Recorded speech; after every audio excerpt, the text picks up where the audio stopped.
Assalamualaikum warahmatullahi wabarakatuh. Waalaikumsalam warahmatullahi wabarakatuh. Waalaikumsalam warahmatullahi wabarakatuh. Waalaikumsalam warahmatullahi wabarakatuh. Waalaikumsalam warahmatullahi.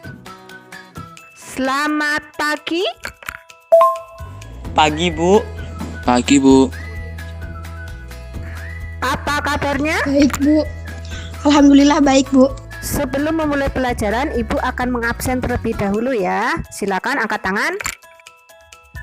Dan silakan salah satu peserta didik ada yang memimpin untuk berdoa. Sebelum memulai pelajaran pada hari ini, marilah kita berdoa menurut agama dan kepercayaan kita masing-masing. Berdoa mulai. Selesai. Puji syukur kehadirat Allah Subhanahu wa Ta'ala yang telah melimpahkan rahmat-Nya sehingga pada pagi hari ini kita dapat melaksanakan pembelajaran daring dengan penuh semangat. Oleh karena itu, marilah kita saling memotivasi diri sendiri agar kita mematuhi protokol kesehatan. Sebelum memulai pelajaran, sebelumnya kita nyanyi dulu ya lagu wajib nasional Bagimu Negeri. Baik, Bu.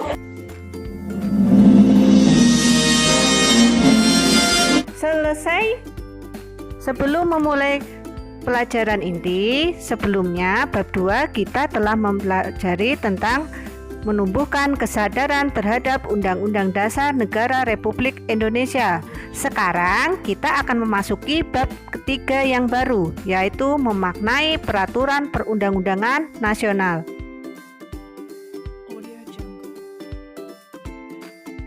Di situ ada kompetensi dasar dan IPK serta tujuan pembelajaran, di mana setelah kalian melakukan serangkaian kegiatan, setelah mengkaji Google Classroom dan juga bahan ajar, peserta didik dapat menelaah tentang peraturan perundang-undangan nasional. Selebihnya kalian bisa membaca yang lain. Sekarang lihat gambar yang Ibu sharekan. Nah, sekarang siapa yang mau menanggapi? Menaati peraturan, Bu, itu gambar nyebrang. Ada yang lain? Bagus sekali pendapatnya. Sekarang lihat gambar yang kedua. Siapa yang mau menanggapi? Tidak mematuhi peraturan lalu lintas. Menurut pendapat kalian, apakah siswa sudah sepantasnya mengendarai kendaraan bermotor di jalan? Tidak, Bu. Kira-kira umur berapa tahun ya diperbolehkan untuk mengendarai kendaraan bermotor?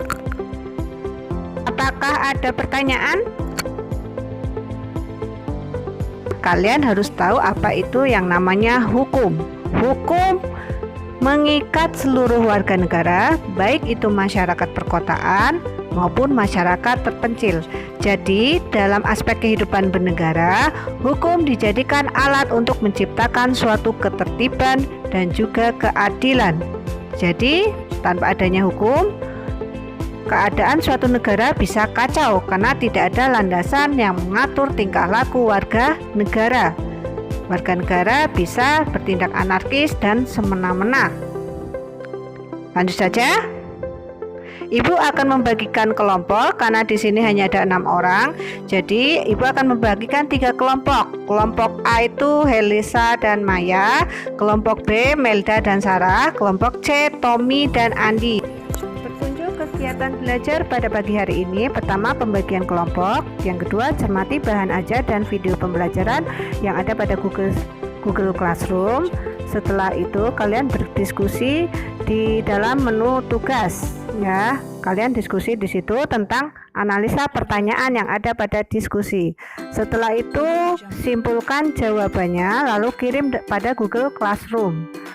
Setelah selesai, nanti masing-masing kelompok membacakan hasil diskusinya, dan permainan yang terakhir adalah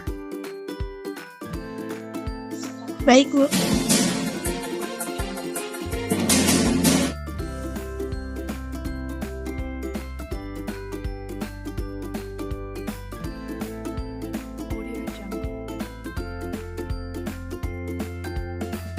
Ya, karena waktu sudah hampir habis, silakan masing-masing kelompok menunjuk salah satu anggotanya untuk membacakan hasil diskusinya.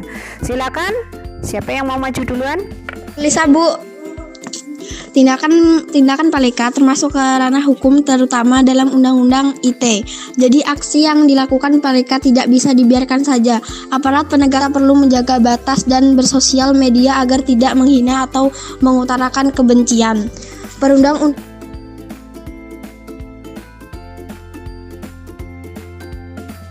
Tidak mengucapkan kata-kata Jadi dapat disimpulkan ya bahwa peraturan perundang-undangan itu berlaku di mana saja, baik itu dunia nyata maupun dunia virtual. Jadi kalian harus berhati-hati dalam bersosial media. Ada pertanyaan? Tidak, Bu.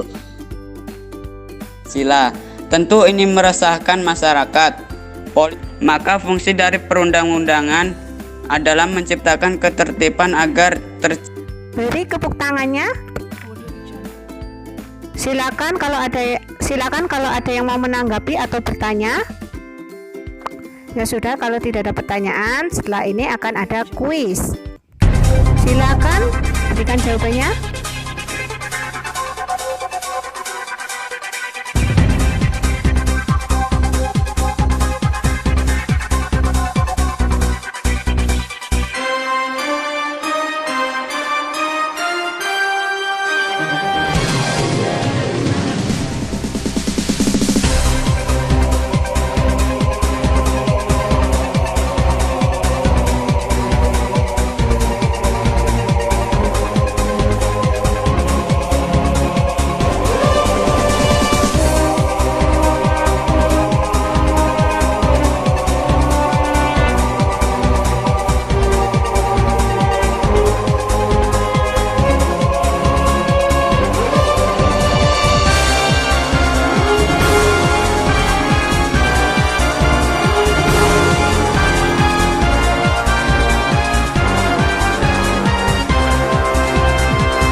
Setelah mengikuti serangkaian kegiatan pembelajaran, coba siapa yang mau menyimpulkan tentang materi pembelajaran pada pagi hari ini? Menurut saya kesimpulannya adalah peraturan perundang-undangan adalah peraturan yang telah dibuat oleh lembaga yang berwenang, di mana peraturan tersebut. Jadi dapat disimpulkan ya bahwa peraturan perundang-undangan itu dibuat oleh lembaga yang berwenang, yang diciptakan untuk menciptakan suatu ketertiban dan keadilan.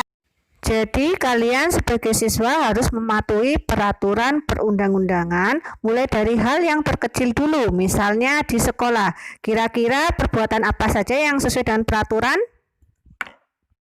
Untuk pertemuan selanjutnya kita akan memasuki subtema yang kedua, yaitu tentang tata urutan peraturan perundang-undangan.